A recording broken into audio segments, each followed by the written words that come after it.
What is going on, YouTube? We got a lot to discuss today on MMA News, episode 7 or 8, I believe. I'm going to figure out when I title the video. But we're going to start straight away with Conor McGregor is ineligible to compete in competition until March 2026. They found out he was running away from his his anti-doping tests. He missed like 3 straight, so they suspended him from the time that it happened until March 20th, 2026, which really doesn't matter because he was talking about coming back for the White House card, which is obviously in June or July of 2026, in June probably. So this lines up perfectly with his return that he's been talking about making. And he did a 14-year-old Snapchat user thing. I'm logging off Snapchat. Hit my number if you need me. Apparently he won't be on social media. We can give it 2 weeks, maybe 2 weeks. The betting opens at plus 150 for 2 weeks for Conor McGregor's return, and then so on and so forth. It gets the odds get fucking crazy because we know he's coming back soon. But moving on though, the big story: Rajah Jackson pleads not guilty to his charges against Psycho Stu. He's got court on November 24th, facing 7 years. Hey man, don't move to California. That's all I'm saying.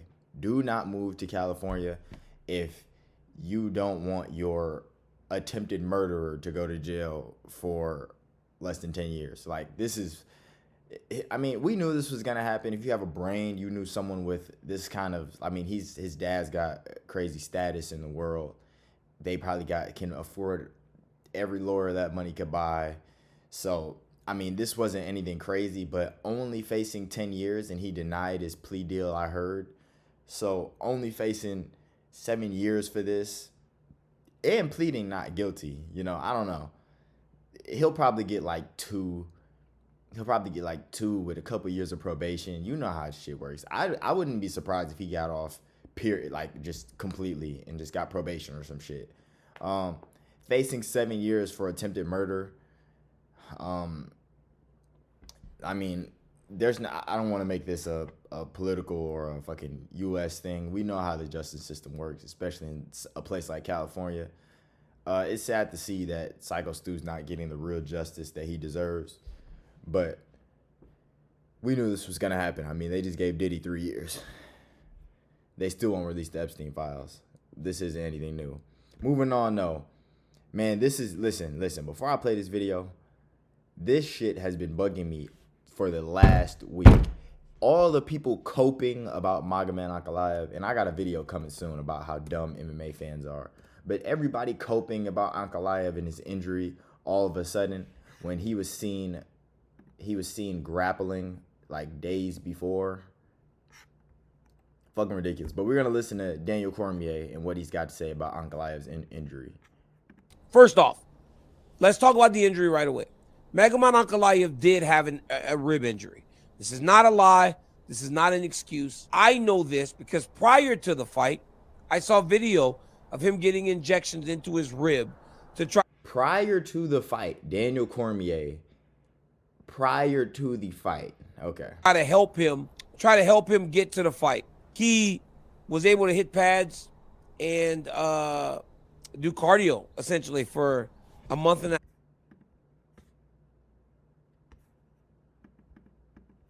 half before the fight. With that being said, I don't know if the result changes if he was healthy because of the way Pereira fought him.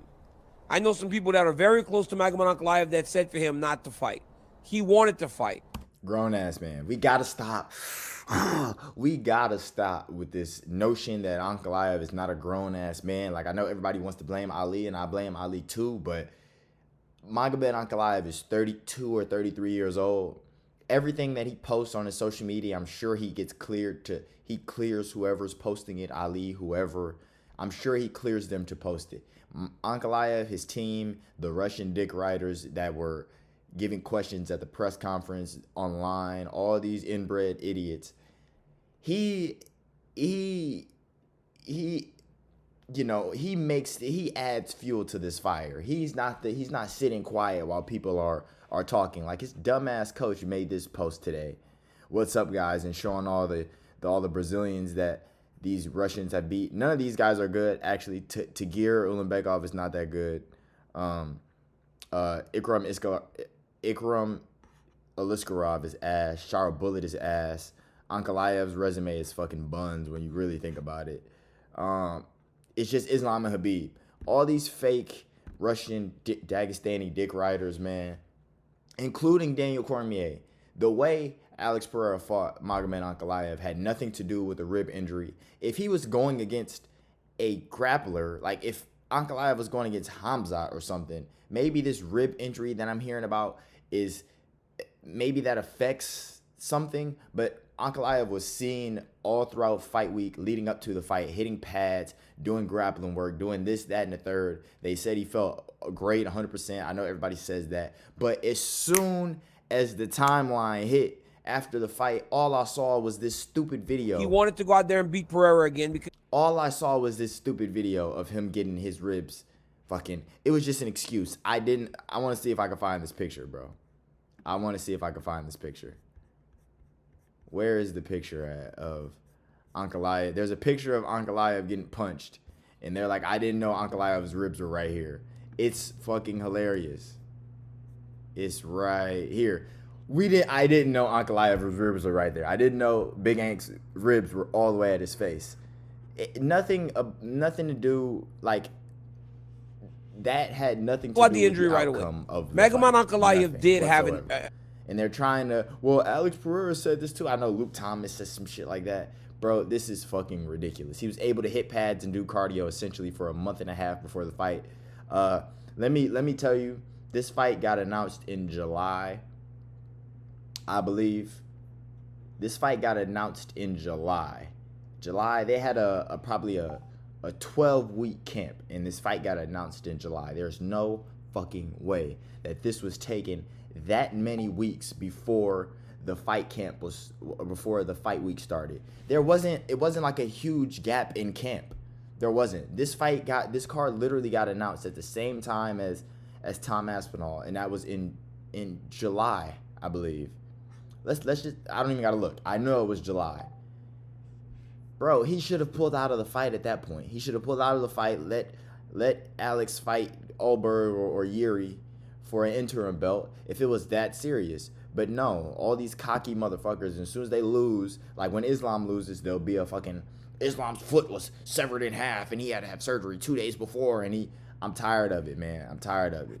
I didn't know Ankalaev's ribs were all the way at his fucking nose. I didn't know that.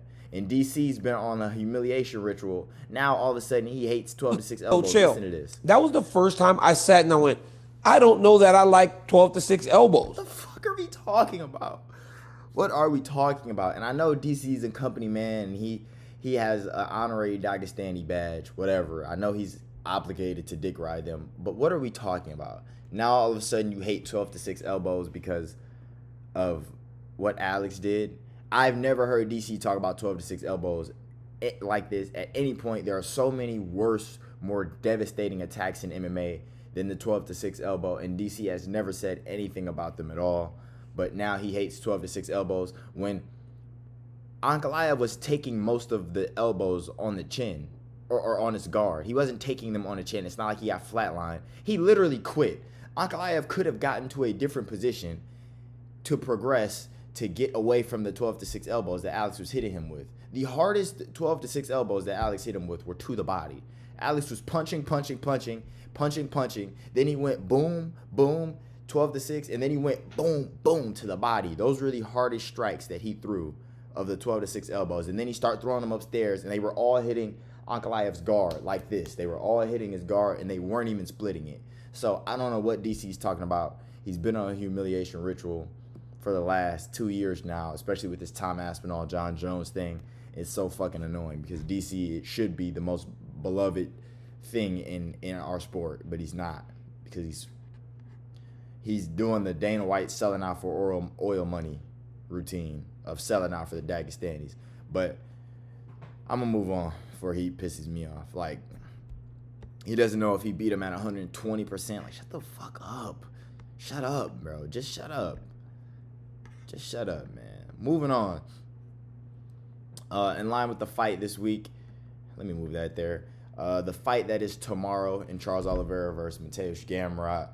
Oliveira is now changing his nickname to the Predator. I don't know about that one, Charles. DuBronx is one of the coldest nicknames in the sport. Charles DuBronx Oliveira. I love hearing that. I love hearing it be announced. I love saying it. It's just a cool thing to say. Charles the Predator Oliveira is not. It doesn't have the ring to it. It reminds me of Francis Ngannou. I don't like that from Charles because he's not. I mean, he does fight like the Predator, but the Predator should be like an Ilia Topuria type. Alex Pereira. Save it for those type of, like an Islam. Save it for those type of people. Yeah, stick with DuBronx. I hope they don't announce whoever's going to be the announcer, Martinez or Buffer. Please don't announce him as the Predator. But moving on, though, along with UFC Rio and the Charles Oliveira news, Muhammad Usman, Kamaru Usman's brother, he's out in his fight with Walter Walker. They could not find a replacement because Muhammad Usman shows elevated levels of test. Now, if you've seen this motherfucker, if you've seen him, he looks pretty massive. He looks like he should have gone to the NFL. He probably should have because he's not really that good at fighting. He's not Kamaru. He probably should have gone to a different sport, but because he's not good at MMA at all. He robbed Hamdi Abdul-Wahab or whatever, however you say his name. Show elevated levels of test when you're that big and buff at heavyweight. It's like,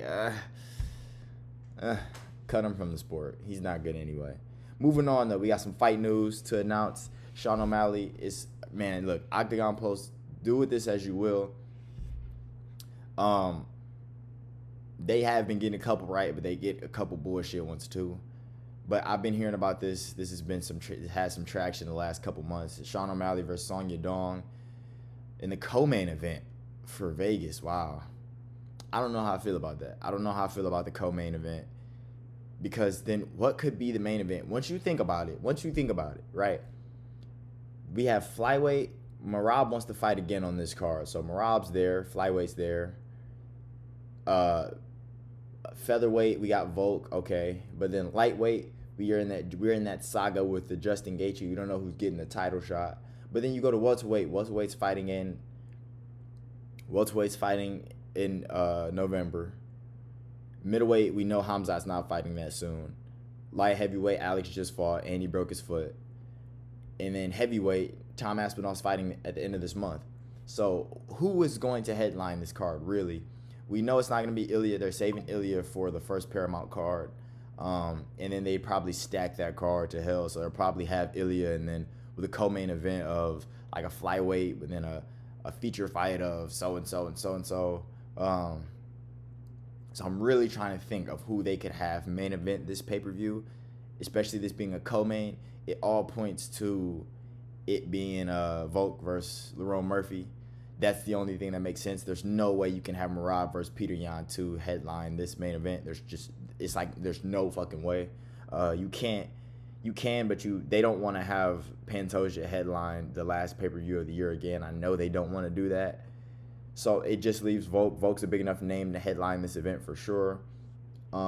This should be a half-decent card, but it'll probably be dog shit because they're trying to save everything for January, like I said. And, I don't know. Some people might want to take this because they want to take the holiday. This is happening December 6th, so then they can have Christmas off and all that, holidays, whatever, Hanukkah. And then they don't have to be in training camp for the holidays for the January card. So this card shouldn't be that bad, but we know the main event will probably be Volk versus Lerone Murphy, which is a good main event. I think Volk will destroy him, like 50-45 destroy, like that type of destroy. But, everybody seems to think Lerone Murphy. I don't want to discuss that right now. When it gets announced, because it will soon, we'll discuss it then. But moving on, though, to add on to the already pretty stacked Madison Square Garden card, Malcolm Wellmaker is taking on Sergey City. I don't know. Step up in competition from Chris Moutinho, but I think Malcolm Wellmaker will get a first or second round KO again. People are already hating on him, talking about he's taking the Gutierrez route because he's 31. He just got to the UFC. He's 10-0 in MMA. He's not like he's got fucking 20 fights. He's 10-0. you build your stars. Now the next fight needs to be like a just outside the rankings. Like he should have got Adrian Yanez, but they didn't give it to him. It should be like a Ricky Simone, that type of fight, and we shouldn't have to wait for Malcolm Wellmaker for another 5 months either if he gets an early KO. He fought last June 14th or some shit like that at Atlanta, and he got a 2-minute KO. So, I mean, this is November. We should see him fighting. If he gets an early KO, which we would predict he would, he should be fighting in fucking, January, February, some shit like that. February pay-per-view. But good to see this card. This card is looking fucking stacked. Dawkins, Gerald Mearshart. We got Angela Hill. I don't care about that. Suzakayev's making his return after he just fought a month ago, or no, he fought in August. Wellmaker, Bo Nichols on the prelims. Hallelujah. This should be moved here. It really should be. This is fucking awful. They better not have Aaron Blanchfield versus Tracy Cortez on the fucking main card, the second fight of a main card on MSG. They should not do that. They better not fucking do that. But Roman Kopylov versus Gregory Rodriguez. Fucking Benoit Saint-Denis versus Benil. Like, this is a stacked card, very stacked card. There's already a women's fight as the co-main event. There's no way the UFC, if they have brains, will put this on the main card. There's just no way. But this is already looking like an amazing card. Most of the time, MSG cards aren't that good. So, there hasn't been a good MSG card since 2016. Now that I think about it. I'm lying. Because the Alex versus Yuri won, and then Tom Aspen. I'm lying. This last year was ass with Jones Stipe, and then Charles Michael Chandler was pretty a dull fight too. And they got a reward bonus for that. So good to see we're getting a step up, because we know the main event is gonna be fireworks. Moving on, no. Just to finish off the video, Max Holloway injured his hand, so we're not gonna see him till 2026. I don't want to see Max Holloway fighting once a year, man. I don't want to see it. I don't want to see that, man. We need Max Holloway twice a year, bro. We need him twice a year. Hopefully we get him early 2026, like March or some shit. And we don't have to wait until June, because then that'd be 11 months removed. And then after already having to wait, he fought in October 2024 and then fought in July 2025. Like, almost a year waiting for Max Holloway. 10 months every Max Holloway fight. I don't like it, but hopefully he can get well soon. Charles Oliveira was talking about fighting him for the BMF belt at the White House. I just don't want to wait that long for Max Holloway. But the way he fights, you're going to have to, because you can't get like a Max Holloway in. Oh, he's injured, so you can't get him in January and then he'll come back in June. Like, he can't throw caution to the wind like that, He doesn't fight like that. So I get it. It's sad. Who doesn't love Max Holloway? If you don't like Max Holloway, you're a weirdo. But yeah, hopefully his hand gets better so we can see him soon, because I hate not watching him fight. But last thing we got for the video, I just want to include this. I'm not reading his caption because it's so gay. But Ilia Topuria apparently split up with his wife. RP to Justin Gaethje. That's all I want to say. I don't want to talk about him and his relationship like that. I just wanted to give my respects to Justin Gaethje, because I can't make his funeral. I will be at this card, the UFC 322 card. I will be there for sure. Or no, 324, I mean. I will be there 100%. But RIP to Justin Gaethje. Ilya, heartbreaking Ilya, might be the most, it might be like evil Alex, It might be like angry Alex. Heartbreak Ilya might be angry Alex. He might fucking toss Justin Gaethje's chin in the air in like a minute, especially the way Justin Gaethje comes in. I can't wait for this card. I can't wait till they announce Ilia Topuria's return, which, now I'm thinking about it, probably won't be announced until November. It probably won't get announced until the MSG card, when you really sit and think about it, because they still haven't announced the December pay-per-view, which also could be stacked. They could have, Marab's talking about returning, they could have Volk Lerone Murphy, Marab, Peter Yan 2, Sean O'Malley, Song Yadong as like the backup fighter. Then they can have a lightweight fight on there, and then they can have a or they can have another featherweight matchup, like a Yair fucking making his return, some shit like that. You know, December pay-per-view shouldn't be that bad, but everybody go spam up RIP Justin Gaethje in the chat. But appreciate y'all for watching the video. Tomorrow I'm gonna give y'all a little short of my main card breakdown or predictions for the UFC Rio card, even though it's happening tomorrow. I just don't want to review that whole card or do a whole video for that card because it's not that good. Yeah, man, stay tuned. More content coming soon. Y'all like the video, subscribe, and we grinding, man. Have a good night.